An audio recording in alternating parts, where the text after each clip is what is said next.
औज़ुबिल्लाहिमिनश्शैतानिर्रजीम बिस्मिल्लाहिर्रहमानिर्रहीम। अस्सलामुअलैकुम dear aspirants. क्या ब्रिक्स दुनिया के नक्शे पर एक नया ग्लोबल ऑर्डर तख्लीक कर रहा है? और क्या पाकिस्तान इस उभरती हुई ताकत का हिस्सा बनकर अपनी किस्मत बदल सकता है? जियोपॉलिटिक्स के इस अहम मोड़ पर जहां एक तरफ डॉलर की बालादस्ती को चैलेंज किया जा रहा है, यानी डी डॉलराइजेशन की बात की जा रही है, वहीं दूसरी तरफ पाकिस्तान के स्ट्रेटेजिक अपॉर्चुनिटीज और डिप्लोमेटिक चैलेंज का एक नया पिंडोरा बॉक्स खुल चुका है। आज की इस डिटेल वीडियो में हम सीएसएस के पॉइंट ऑफ व्यू से ब्रिक्स का पोस्टमार्टम करेंगे। क्या भारत पाकिस्तान की शमूलियत में सबसे बड़ी रुकावट है? और क्या ब्रिक्स वो इकनॉमिक लाइफ लाइन है जिसका पाकिस्तान को इंतजार था? अगले 30 में हम पाकिस्तान की फॉरेन पॉलिसी को इस सबसे अहम सवाल का जवाब तलाश करेंगे। फॉरेन पॉलिसी के इस सबसे अहम सवाल का जवाब तलाश करेंगे। चलिए आगाज करते हैं अपने लेक्चर की तरफ। लेक्चर की इस वीडियो में इंशाल्लाह हम सबसे पहले डिस्कस करेंगे history and evolution of the BRICS. History क्या है और ये कब एवॉल्व हुई ब्रिक्स। उसके बाद major goals and objectives of BRICS देखेंगे। उसके बाद BRICS as a alternative to IMF and World Bank, वो देखेंगे किस तरह है ये आईएमएफ और वर्ल्ड बैंक को रिप्लेस कर रहा है। दूसरा देखेंगे ब्रिक्स एंड डीडॉलराइजेशन, ब्रिक्स जो है वो डीडॉलराइजेशन को कैसे प्रमोट कर रहा है वो देखेंगे। उसके बाद देखेंगे पोटेंशियल बेनिफिट्स फॉर पाकिस्तान के। यहाँ तक हम सिर्फ ब्रिक्स के रिलेटेड काम करेंगे। अभी हम देखेंगे ब्रिक्स को पाकिस्तान के तनाजुर में। सबसे पहले देखेंगे potential benefits for Pakistan. Pakistan अगर ब्रिक्स को ज्वाइन करता है तो उसके लिए कौन कौन से फायदे हैं। उसके बाद देखेंगे Pakistan potential for membership, Pakistan के पास क्या पोटेंशियल है कि वो मेंबरशिप हासिल कर सकता है, कि जो ब्रिक्स वाले हैं वो हमें इजीली शामिल कर लें ब्रिक्स में, वो पोटेंशियल देखेंगे। उसके बाद देखेंगे major obstacles for Pakistan in membership, Pakistan को मेंबरशिप हासिल करने के लिए कौन कौन से चैलेंजेस हैं या ऑब्स्टेकल्स हैं जो उसकी रुकावटें हैं। उसके बाद देखेंगे वे फॉरवर्ड पाकिस्तान, और एंड पे हम इसके लिए वे फॉरवर्ड बताएंगे कि ये जो होगा ये पाकिस्तान की जो ब्रिक्स तक तो आपको इंट्रोडक्शन हो जाएगा। अगर ब्रिक्स पे सिंपल क्वेश्चन आएगा तो इन 4 पॉइंट्स में से एक सवाल आएगा। अगर ब्रिक्स का अगर आता है पाकिस्तान अफेयर में तो ये इसमें ये पॉइंट्स होंगे। ब्रिक्स 4 पॉइंट्स ये हैं और 4 पॉइंट्स ये हैं। तो ये वीडियो आपके लिए ज़्यादा डिटेल नहीं है, सिर्फ 30 मिनट की वीडियो होगी और इसमें मैं आपको हर पॉइंट के साथ ऑब्जेक्टिव का एक वो कहते हैं फैक्ट्स एंड फिगर दूंगा, ताकि आपको कहीं और से फैक्ट्स फिगर लेने की जरूरत ना पड़े। तो अगर आप हमारे चैनल पर न्यू हैं तो हमारे चैनल को सब्सक्राइब कर लें द लंदन ग्रुप को, और हमारे वीडियो को लाइक करें। अगर आपको पसंद आए तो हम इस वीडियो को अपने दोस्तों से शेयर करें जो सीएसएस और पीएमएस की तैयारी कर रहे हैं और ब्रिक्स पर क्वेश्चन तैयार करना चाहते हैं डिटेल के साथ और फैक्ट्स एंड फिगर के साथ। तो उनके साथ शेयर करें और कमेंट सेक्शन में बताएं कि इस वीडियो को मज़ीद कैसे बेहतर बनाया जा सकता है।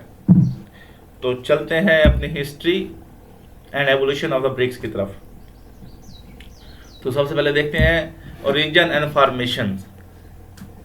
जिम ओ'नील ने 2001 में ब्रिक्स का तस्वर पेश किया, जिसमें ब्राज़ील, रशिया, इंडिया और चीन को उभरती मईशतों इकोनॉमीज के तौर पर शनाख्त किया गया।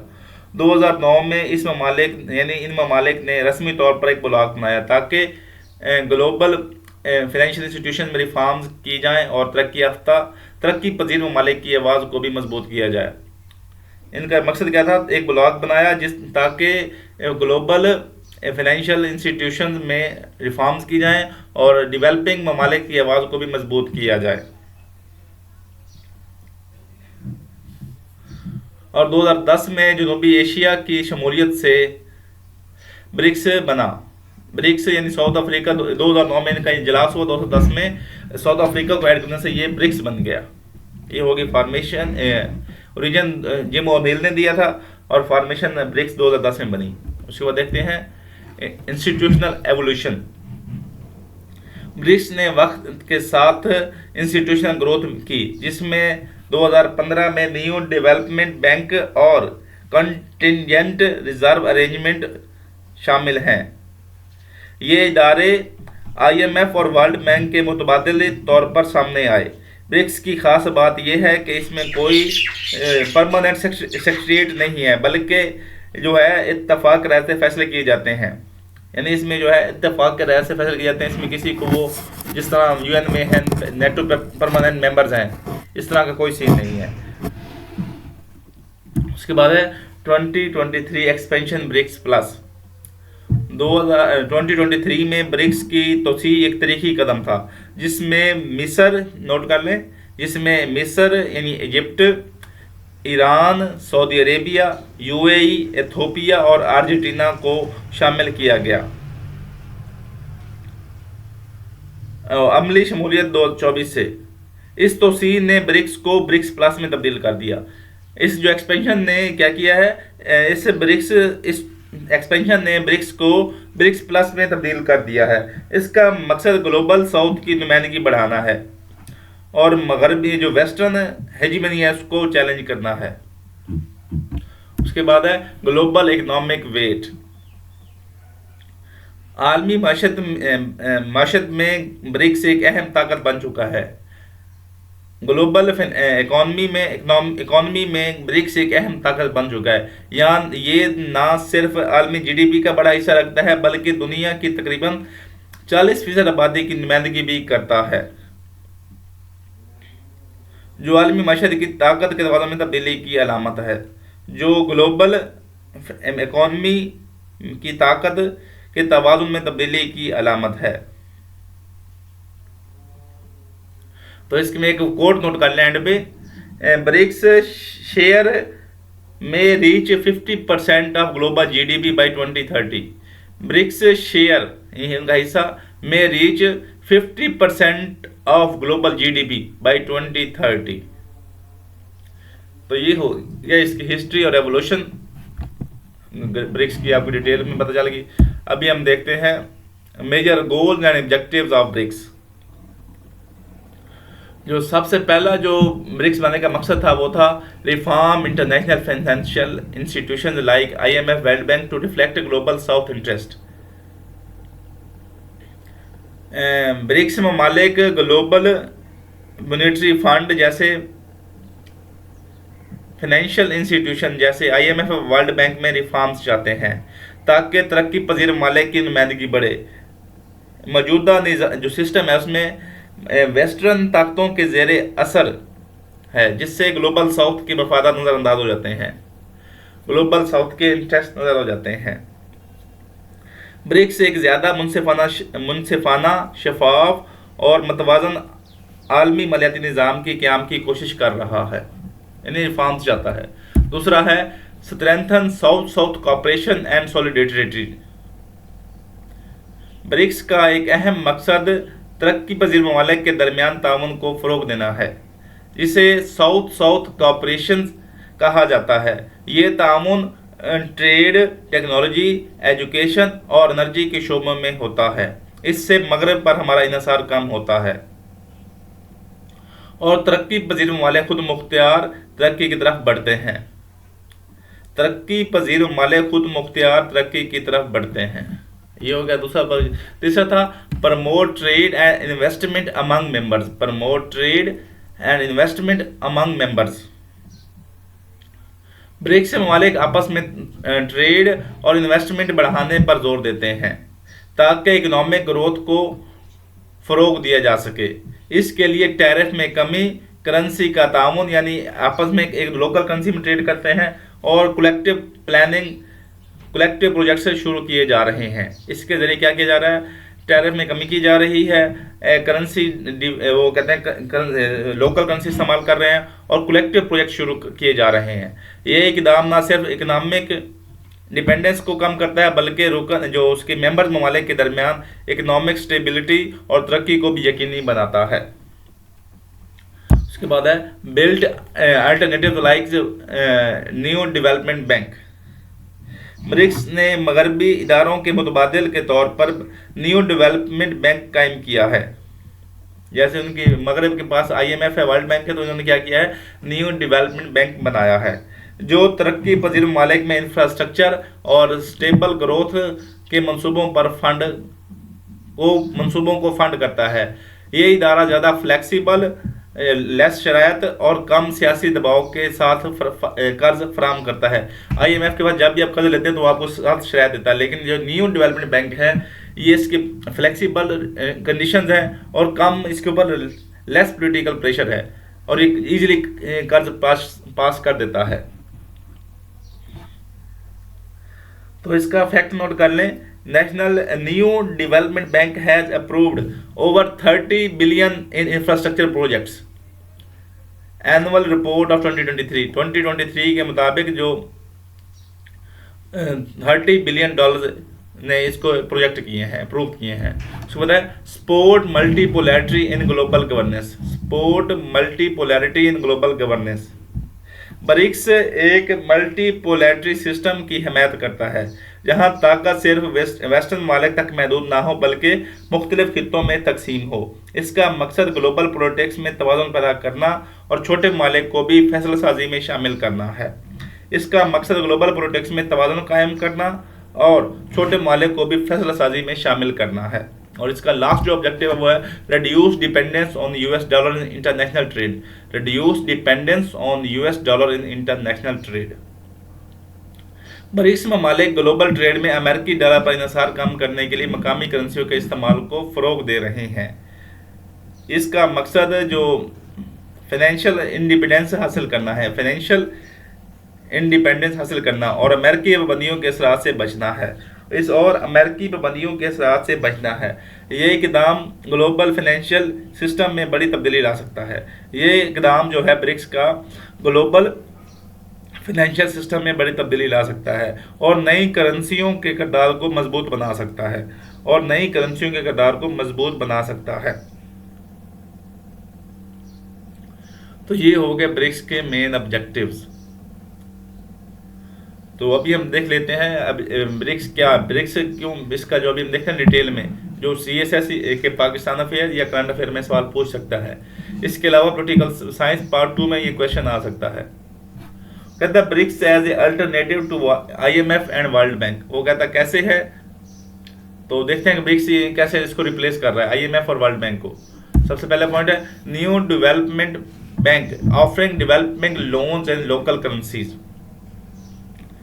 ब्रिक्स ने न्यू डेवलपमेंट बैंक के जरिए तरक्की पजीर ममालिक को लोकल करेंसियों में कर्जे देने का निज़ाम मुतारिफ करवाया है, जिससे डॉलर पर डिपेंडेंस कम होता है। ये स्टेप ना सिर्फ एक वो कहता है फाइनेंशियल इंडिपेंडेंस को फ़रोग देता है बल्कि करेंसी के उतार चढ़ाव के खतरात को भी कम करता है।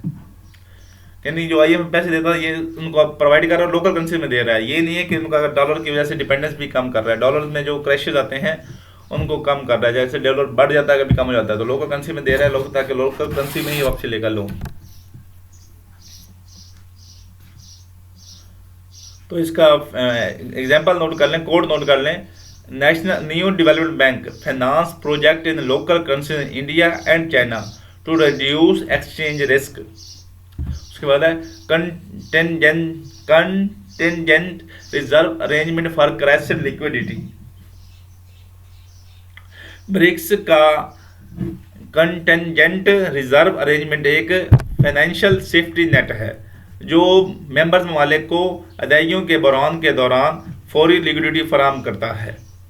बैलेंस ऑफ पेमेंट्स क्राइसिस के दौरान फौरी लिक्विडिटी फराहम करता है। ये IMF के मुतबादल के तौर पर काम करता है और ममालिक को एमरजेंसी हालात में फौरी मदद फराहम करके इकनॉमिक स्टेबिलिटी को यकीनी बनाता है।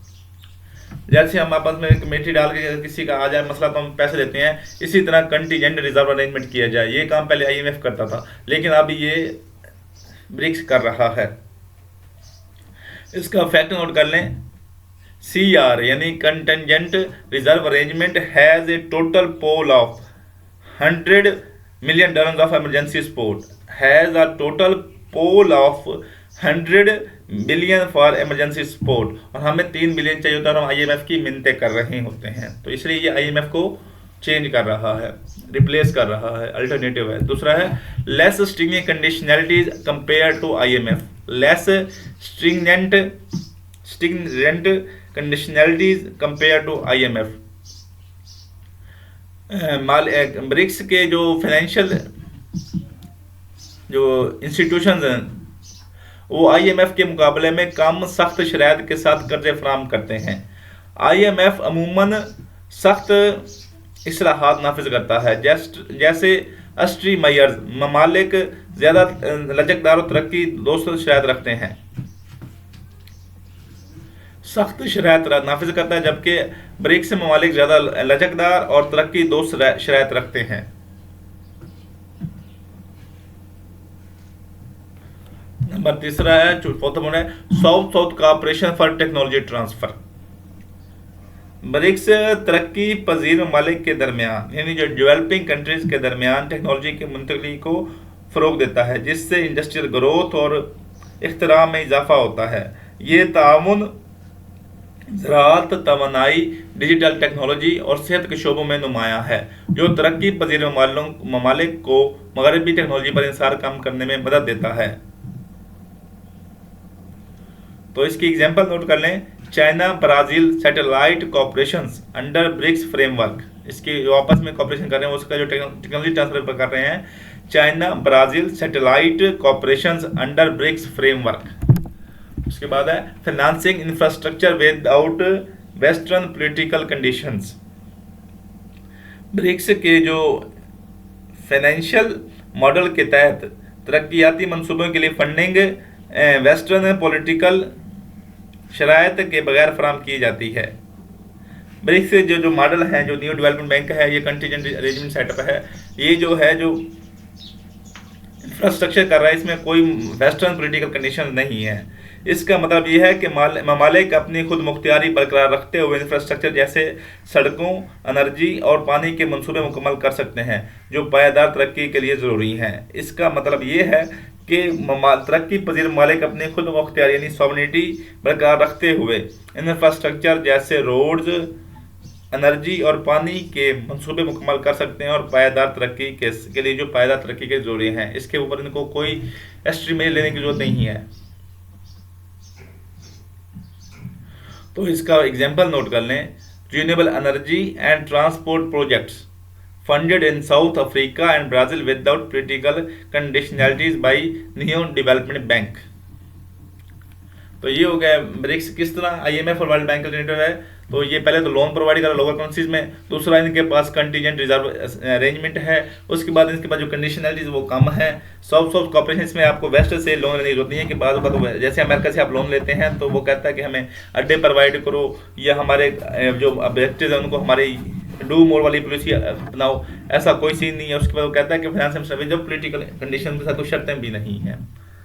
और ये साउथ है कि अपने डेवलपिंग से डेवलपिंग यहाँ पर शेयर कर रहे हैं, इसमें कोई ऊपर वेस्टर्न मुल्क नहीं है। तो ये ब्रिक्स का अल्टरनेटिव कैसे है, इसको आगे जाने से पहले आप हमें कमेंट सेक्शन में ब्रिक्स के मैंने 6 ऑब्जेक्टिव बताए, उनमें से कोई 3 ऑब्जेक्टिव आप हमें लिख के बताएं, कमेंट सेक्शन में बताएं। दूसरा जो पॉइंट है वो है ब्रिक्स कौन सा है, वो है BRICS as a de dollarization process. कैसे है, पहला पॉइंट है promoting local currencies in trade.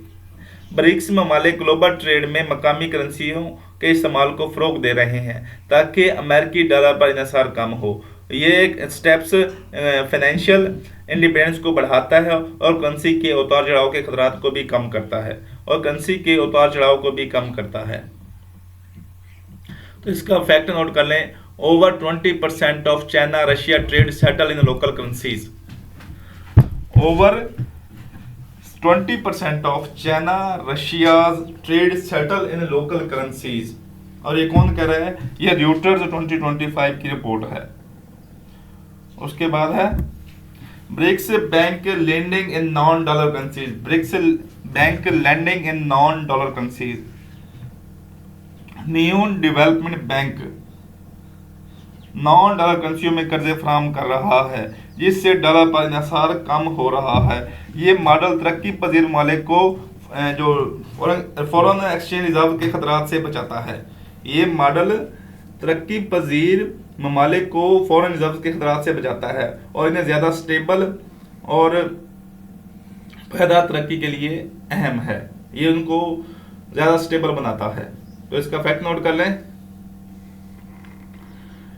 जो national new development Bank issued local currency loans including RMB and rand, RMB and rand, ये कौन कह रहा है? ये नेशनल न्यू डेवलपमेंट बैंक की रिपोर्ट कह रही है। उसके बाद है calls for new settlement mechanisms, BRICS ममालिक एक अल्टरनेटिव ग्लोबल फाइनेंशियल निज़ाम बनाने सिस्टम, ग्लोबल पेमेंट्स सिस्टम बनाने की कोशिश कर रहे हैं जो मगरबी वेस्टर्न निज़ाम पर इंसार कम करे, जैसे स्विफ्ट। इसका मकसद बैन अल-अक़वामी तजारत में तेज़, महफूज और खुद मुख्तियार लेन देन को मुमकिन बनाना है, जिससे मालियाती निज़ाम में मगरबी कंट्रोल कम हो जाएगा। वो कहते हैं कि स्विफ्ट जो सिस्टम है वेस्टर्न कायद से निकलने की कोशिश कर रहे हैं, सेटलमेंट जो नया बनाने के जा रहे हैं, ग्लोबल पेमेंट सिस्टम नया बनाने की कोशिश कर रहे हैं। तो इसके वो कहता है कि डिस्कशन ऑन ब्रिक्स पे system for cross border transaction, वो कहता है स्विफ्ट को छोड़ के वो ब्रिक्स पे सिस्टम पर फोकस कर रहे हैं।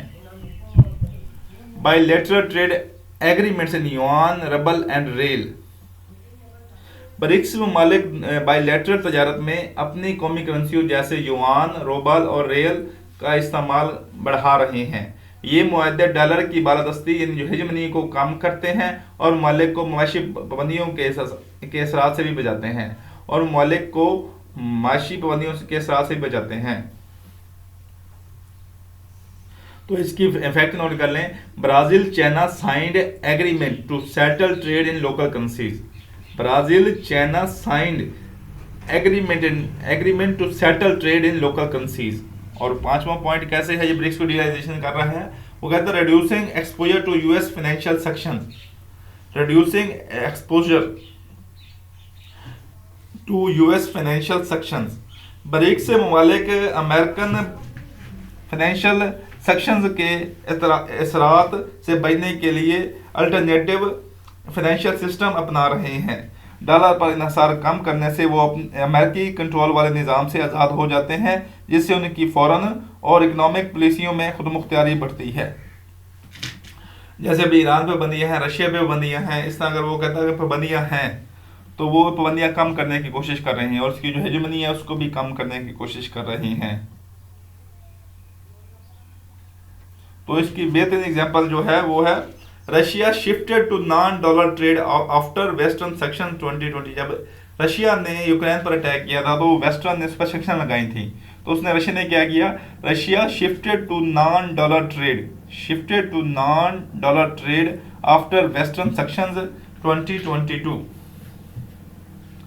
तो डॉलराइजेशन कैसे कर रहा है, तो पहले लोकल करेंसी प्रमोट कर रहा है, दूसरा BRICS banking land and local non dollar currencies में लोन दे रहा है, उसके बाद call for new settlement mechanism यानी ब्रिक्स पे बना रहा है, उसके बायलैटरल ट्रेड वो युआन में, रबल में और रेल में कर रहा है, और उसके बाद जो reducing exposure to US financial section, जो फाइनेंशियल सेक्शन जो है यूएस की उसको भी कम करने के लिए सिस्टम अपना रहे हैं। ब्रिक्स क्या कर रहा है, ये तो आईएमएफ और वर्ल्ड बैंक के वो कहता है अल्टरनेटिव है, दूसरा ये डॉलराइजेशन को प्रमोट कर रहा है। तो अगली स्लाइड पे जाने से पहले आप हमें ब्रिक्स, वर्ल्ड बैंक और आईएमएफ का कैसे अल्टरनेटिव है, कोई से 3 पॉइंट्स बताएं। और अभी 6ठा पॉइंट पड़ा है इसका, proposal for a BRICS reserve currency,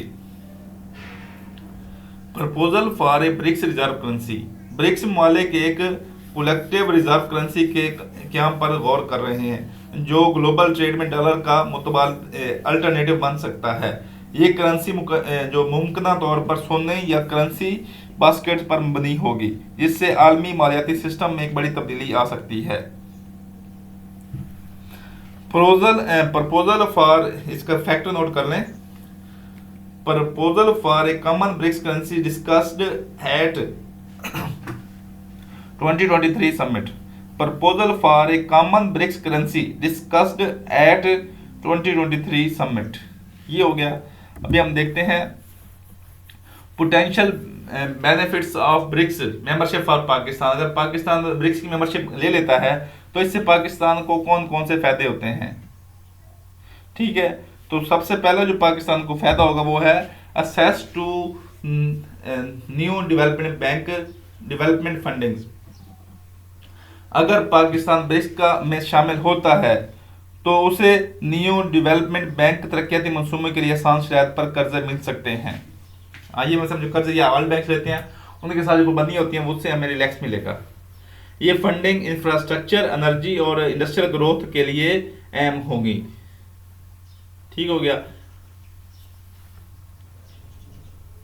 दूसरा जो फायदा हमें होगा वो है diversified trade beyond IMF, world bank, Reliance. Diversify trade beyond IMF, world bank, Reliance.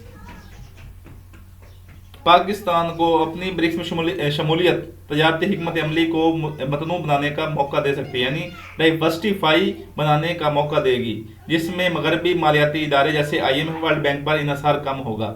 ये पाकिस्तान को ज़्यादा इंडिपेंडेंट इकोनॉमिक पॉलिसी अपनाने और नए तजारती ब्लॉक्स की तरफ रवाबित बढ़ाने में मदद देगा। कहता है अगर आईएमएफ और वर्ल्ड बैंक को छोड़ देंगे तो हम जो ईरान के साथ, अब ईरान पे पाबंदियां हैं, ईरान हमारा हमसाया मुल्क है, हम ईरान से तेल गैस नहीं ले पा रहे, तो इस तरह अगर हम ब्रिक्स में ज्वाइन कर लेते हैं तो हम वो कहते हैं कि एक नया ब्लॉक्स में शामिल हो जाएंगे। जब इस ब्लॉक्स में शामिल हो जाएंगे तो हम जो उसकी वेस्टर्न की सेक्शन वाले ममालिक हैं उनको भी हम छोड़ के अपनी दूसरी तरफ शिफ्ट हो जाएंगे। तो हम अपनी ट्रेड को डाइवर्सिफाई करेंगे, रशिया के साथ अपनी ट्रेड बढ़ा सकेंगे, ईरान के साथ बढ़ा सकेंगे, और जिनका अमेरिकन या यूरोप की पाबंदियाँ होंगी उनके साथ अपनी ट्रेड बढ़ा सकेंगे। इससे हमें एक नई मार्केट मिलेगी। तो इसका फैक्ट नोट कर लें, BRICS countries account for over 30% of global GDP. जब ग्लोबल जीडीपी है तो हम इनसे कुछ ना कुछ, हमें अपना कुछ ना कुछ तो बेच ही देंगे इनको, तो हमें ट्रेड नहीं मिलेगी। उसके बाद है strengthen ties with China and Russia. Strengthen ties with China and Russia. BRICS में पाकिस्तान के लिए ब्रिक्स में शमूलियत के साथ साथ रशिया और चाइना के साथ से ताल्लुकात को में मजीद मजबूत करेगी। ब्रिक्स में शमूलियत पाकिस्तान के लिए चाइना और रशिया के साथ स्ट्रेटेजिक रिलेशन को मजीद मजबूत करेगी। ये ताल्लुकात एनर्जी, डिफेंस और तजारत के शोबों में तावन को बढ़ाएंगी। ये जो हमारे जो ताल्लुकात है मेंबरशिप है, इससे क्या होगा, तवानाई, दिफा और ताकत के शोबों में जो कहते हैं कॉपरेशन को बढ़ाएगा, जिससे पाकिस्तान की जियोपॉलिटिकल जो इम्पोर्टेंस और इकोनॉमिक अपॉर्चुनिटीज में इजाफा होगा। उसके बाद क्या होगा, उसके बाद है participate in south south cooperation frameworks. Pakistan को तरक्की पजीर ममालिक के साथ ब्रिक्स के साथ प्लेटफॉर्म में शामिल करेगा। ब्रिक्स पाकिस्तान को डेवलपिंग कंट्रीज के साथ ताउन के प्लेटफॉर्म पर शामिल करेगा, जिससे टेक्नोलॉजी, तालीम और सनती तरक्की में इश्तराक बढ़ेगा।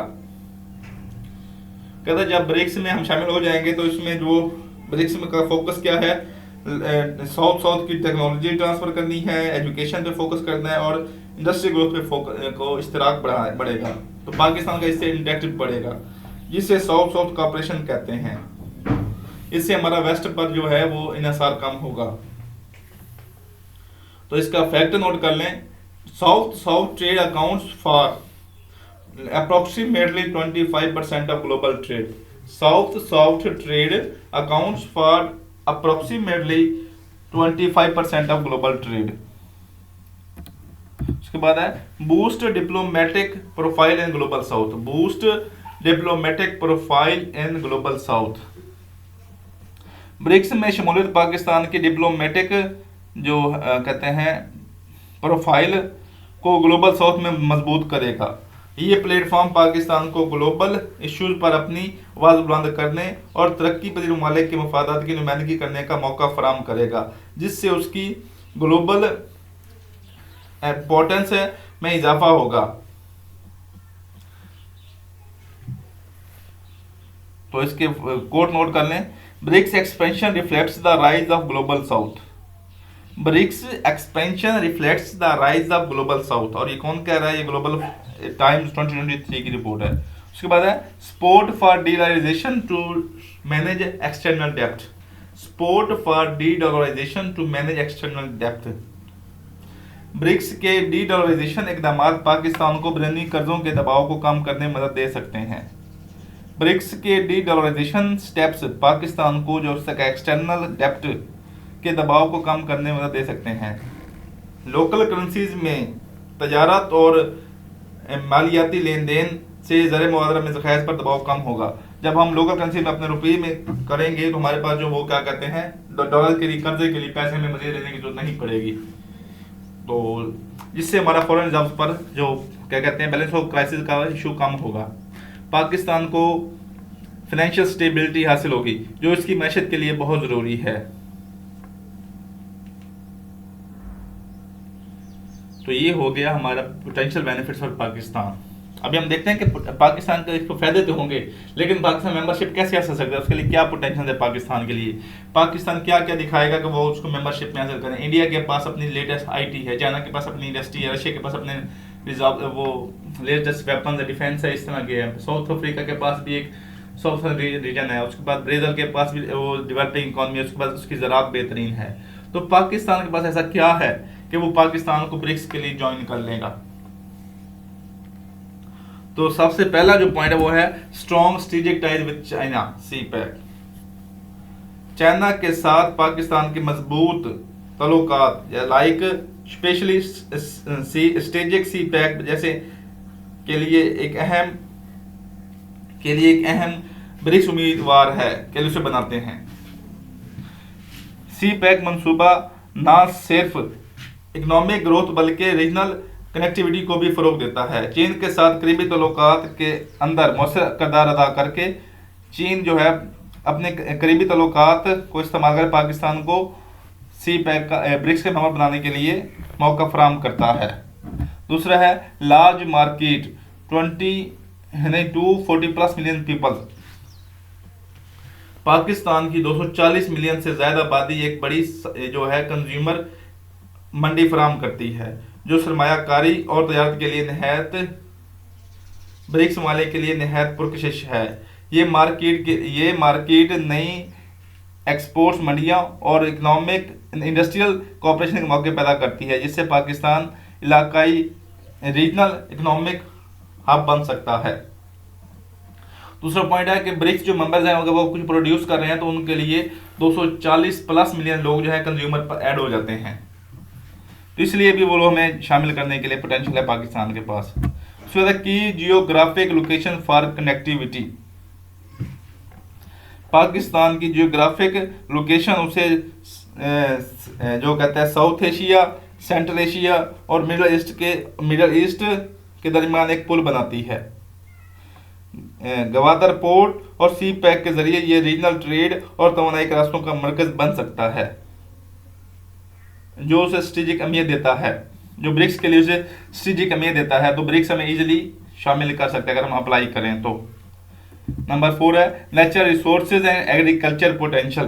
पाकिस्तान कुदरती वसाइल और ज़रूरी पैदावार के लिहाज से एक अहम मुल्क है जिसमें एनर्जी, मिनरल्स और ज़राअत के वसी मौके में मौजूद हैं। ब्रिक्स के लिए ये वसाइल इंडस्ट्रियल ग्रोथ और खुराक की फूड सिक्योरिटी में अहम किरदार अदा करते हैं, इसलिए ब्रिक्स वाले हमें इजीली पाकिस्तान को शामिल कर सकते हैं। उसके बाद है desire for multipolar global governance. Desire for multipolar global governance. Pakistan एक मल्टीपोलर ग्लोबल सिस्टम की हिमायत करता है जहां ताकत सिर्फ वेस्टर्न वाले तक महदूद ना हो। पाकिस्तान एक मल्टीपोलर ग्लोबल गवर्नेंस सिस्टम की हिमायत करता है जहां जो पावर है सिर्फ वेस्टर्न ममालिक तक महदूद ना हो। ब्रिक्स में शमूलियत इसके लिए इस विजन के मुताबिक है। ब्रिक्स में पाकिस्तान की शमूलियत उसके विजन के मुताबिक है जिससे पाकिस्तान ग्लोबल डिसीजन में ज़्यादा मौसर किरदार अदा कर सकता है और तरक्की पजीर ममालिक के इंटरेस्ट को बेहतर दिफा कर सकता है, इसलिए वो हमें शामिल कर लेंगे। तो पाकिस्तान के ये पोटेंशियल कौन कौन से, एक तो चाइना का रोल है, दूसरा हमारे पास बड़ी मार्केट है, दूसरी हमारे जियोग्राफिक लोकेशन है, तीसरी हमारे नेचुरल रिसोर्सेज एग्रीकल्चर पोटेंशियल है और desire for multipolar global governance है। और हम इसको सपोर्ट करते हैं मल्टीपोलर गवर्नेंस को, तो इसलिए हमें वो शामिल कर लेंगे। तो इसमें अगली स्लाइड पे जाने से पहले बराए मेहरबानी हमें कमेंट सेक्शन में कोई से 4 बेनिफिट्स बताएं जो पाकिस्तान अगर आई ब्रिक्स को ज्वाइन करता है, तो कोई से 4 बेनिफिट्स बताएं, ठीक है, ताकि हमें पता चले कि आप हमारे लेक्चर को गौर से सुन रहे हैं। अभी हम देखते हैं मेजर ऑब्स्टेकल्स यानी रुकावटें in way of membership for Pakistan. Pakistan BRICS member potential तो है हमारे पास, वो कहता है हर बच्चा ज़हीन तो होता है, लेकिन उसकी रुकावटें कौन कौन सी। पाकिस्तान भी वो कहता है कि पाकिस्तान पोटेंशियल तो है मेंबरशिप ज्वाइन करने के लिए, लेकिन इसके लिए सबसे बड़ी रुकावटें कौन कौन सी हैं। सबसे पहली जो रुकावट है वो है India's veto power in BRICS. India's veto power in BRICS. BRICS में फैसले जो है वो इत्तेफाक राय यानी कंसेंसस से होते हैं, जिसमें पाकिस्तान का किरदार निहायत, जिसमें इंडिया का किरदार निहायत अहम है। पाक और भारत के कशीदा ताल्लुकात के बहस भारत पाकिस्तान की मेंबरशिप की मुखालफत कर सकता है, जो एक बड़ी डिप्लोमेटिक रुकावट है। इसलिए पाकिस्तान को अपनी फॉरेन पॉलिसी को ज्यादा मौसर बनाना होगा। तो इसका एग्जाम्पल नोट कर लें।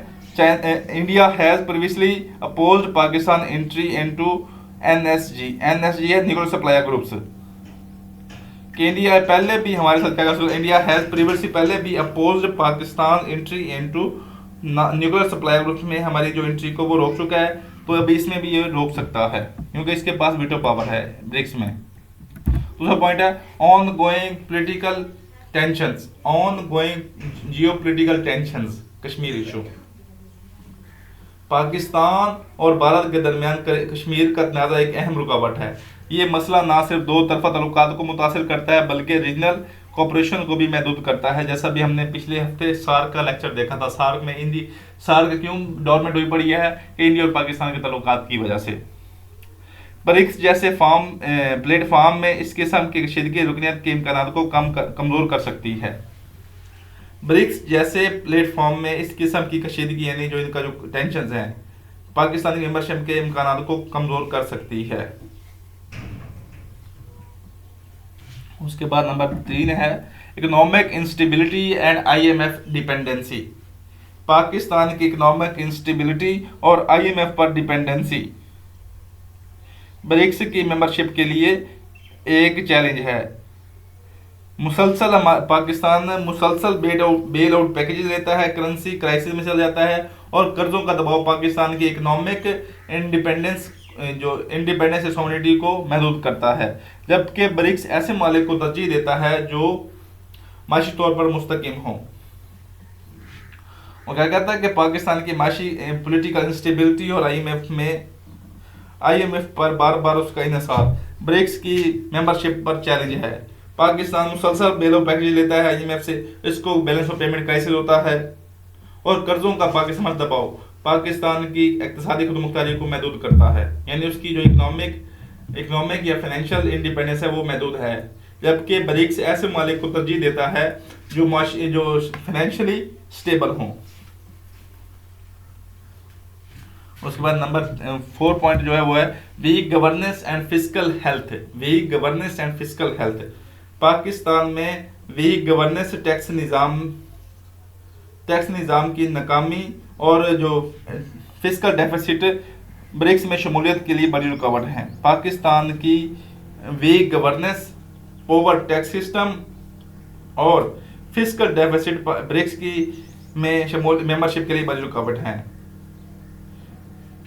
इंस्टीट्यूशनल रिफॉर्म्स के बगैर, इफेक्टिव इंस्टीट्यूशनल रिफॉर्म्स के बगैर पाकिस्तान ग्लोबल इकोनॉमिक ब्लॉक्स में मौसर किरदार अदा नहीं कर सकता। इसके लिए पाकिस्तान को ट्रांसपेरेंसी, अकाउंटेबिलिटी और माली डिसिप्लिन को बेहतर बनाना होगा। तो ये GDP के टैक्स के बारे में देख लें। Pakistan tax to GDP ratio remains around 9 to 10%। और ये कौन कह रहा फैक्ट दे रहा है? ये वर्ल्ड बैंक दे रहा है। उसके बाद देखते हैं diplomatic balancing between China US rivalry. Diplomatic balancing between China and US rivalry. Pakistan को चाइना और US के दरमियान तवाज़ुन बरकरार रखना पड़ता है। पाकिस्तान को चाइना और US के दरमियान तवाज़ुन बरकरार रखना पड़ता है। ब्रिक्स में शमूलियत चीन के करीब ले जा सकती है, जिससे अमेरिका के साथ ताल्लुकात मुतासिर हो सकते हैं। इसलिए पाकिस्तान को एक कहता है कि मुतात और मुतवाज़न खारजा पॉलिसी अपनाना होगी। ब्रिक्स में पाकिस्तान की शमूलियत चीन के करीब ले जा सकती है और जिससे अमेरिका के साथ ताल्लुकात मुतासर हो सकते हैं। इसलिए पाकिस्तान अगर उसको मेंबरशिप चाहिए तो एक लिमो कहता है कि मुतात और मुतवाज़न खारजा पॉलिसी अपनानी होगी। तो ये जो है 5 वजूहात हैं, ये मेन ऑब्स्टेकल्स हैं पाकिस्तान को ब्रिक्स में मेंबरशिप लेने के लिए। अब इनके लिए सॉल्यूशंस क्या हैं, वे फॉरवर्ड क्या हैं, कि इनको हम कैसे हल कर सकते हैं, जो ऑब्स्टेकल्स हैं, जो मसाइल हैं, इनको कैसे हल कर सकते हैं। जो सबसे पहला जो पॉइंट है वो है engage India through confidence building measures. Engage India सबसे बड़ा मसला है ना, पहले हम इंडिया से engage India through confidence building measures. Pakistan को इंडिया के साथ कॉन्फिडेंस बिल्डिंग मेजर्स लेने चाहिए और बैक चैनल डिप्लोमेसी को फ़रोग देना चाहिए। इससे जो हमारी जो कशीदगी है वो कम होगी और ब्रिक्स की मेंबरशिप में ब्रिक्स मेंबरशिप की जो राह है वो हमवार होगी। नंबर 2 है strengthen micro economic stability. Pakistan को अपनी माशत को स्टेबल बनाने के लिए मालियाती जो है फाइनेंशियल डिसिप्लिन, एक्सपोर्ट्स में इजाफा और कर्जों के बोझ में कमी लाना होगी। एक मजबूत माशत न सिर्फ ब्रिक्स के मेयार पर पूरा उतरने में मदद देगी बल्कि पाकिस्तान की ग्लोबल सतह पर पाकिस्तान की जो उसकी रेपुटेशन को भी बेहतर बनाएगी। एक मजबूत माशत न सिर्फ ब्रिक्स के मेयार के ऊपर उतरने की मदद देगी बल्कि ग्लोबल सतह पर, ग्लोबल लेवल पर भी पाकिस्तान की जो रेपुटेशन को बेहतर बनाएगी। इसलिए पाकिस्तान को एक क्या चाहिए, मजबूत माशत की जरूरत है, एक स्ट्रॉन्ग माशत की जरूरत है। नंबर 30 है, तीसरा पॉइंट है वे फॉरवर्ड है reduce reliance on IMF programmes. Pakistan को IMF पर इन्हिसार कम करना होगा और अब फाइनेंशियल इकोनॉमिक इंडिपेंडेंस हासिल करनी होगी। इसके लिए टैक्स रिफॉर्म्स, एक्सपोर्ट्स में इजाफा और जो इंटरनल चैलेंजेस हैं उनको वसाइल को बेहतर बनाना होगा। इसके लिए क्या करना चाहिए, पाकिस्तान को IMF से प्रोग्राम कम करने, रिलायंस कम करने के लिए हमें टैक्स रिफॉर्म्स करनी होंगी, अपने एक्सपोर्ट्स को बढ़ाना होगा और जो हमारे अपने रिसोर्सेज हैं, नेचुरल रिसोर्सेज, इसके ऊपर हमने वीडियो बनाई है। पाकिस्तान नेचुरल रिसोर्सेज के ऊपर जो वीडियो बनाई है, कौन कौन से हमारे पास एग्रीकल्चर है, तरकोल है, रिन्यूएबल एनर्जी रिसोर्सेज हैं, रेकोटेक है, सैंडिक है, इस तरह इनको यूटिलाइज करना होगा ताकि हमारा जो फ्यूल है, फ्यूल पे ऊपर पैसा जाता है जो हम ऑयल गैस से लाते हैं, इनसे बचना होगा ताकि पाकिस्तान एक खुद मुख्तियार और मुस्तकिल माशरे के तौर पर ब्रिक्स में शामिल हो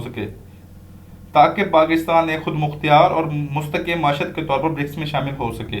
उसके बाद है built diplomatic consensus among BRICS members. Built diplomatic consensus among BRICS members. Pakistan को ब्रिक्स के तमाम मेंबर्स के साथ मजबूत डिप्लोमेटिक वो कहते हैं रिलेशंस कायम करने होंगे ताकि शमूलियत के लिए कंसेंसस हासिल किया, यानी जो है डिप्लोमेटिक कंसेंसस हासिल किया जा सके। इसमें ब्राज़ील, रशिया, चाइना और साउथ अफ्रीका के साथ इक्तिसादी और सियासी ताउन को बढ़ाना शामिल है। इसके लिए कितने साथ बनाना है, पहले इसमें हमें ब्राज़ील के अच्छे ताल्लुकात बनाने चाहिए, रशिया के साथ, चाइना के साथ और साउथ अफ्रीका के साथ इकोनॉमिक और पॉलिटिकल कोऑपरेशन को बढ़ाना होगा।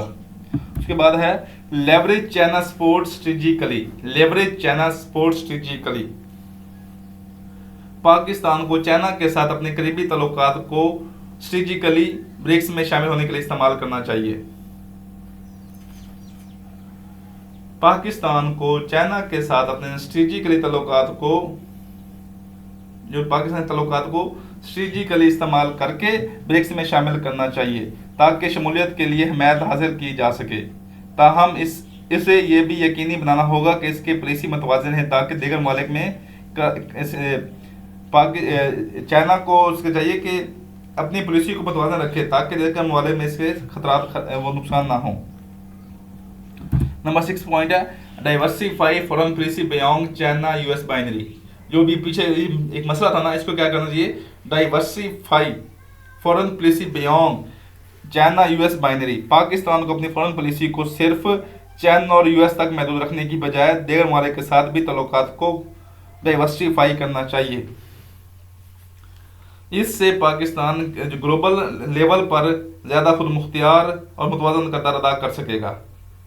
इससे पाकिस्तान ग्लोबल लेवल पर ज़्यादा इंडिपेंडेंट और बैलेंस किरदार अदा करेगा, जो ब्रिक्स मेंबरशिप के लिए अहम है, तो मैं उम्मीद करता हूँ कि आज का लेक्चर आपके लिए इंतहाई मुफीद होगा, क्योंकि मैंने इसमें अंदर 4 पॉइंट्स ब्रिक्स के शामिल किए हैं और 4 मेन पॉइंट्स पाकिस्तान के रिलेटेड टॉपिक्स डाले हैं।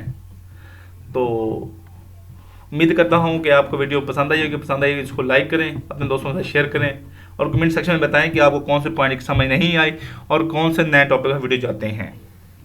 वीडियो देखने के लिए शुक्रिया। वस्सलाम।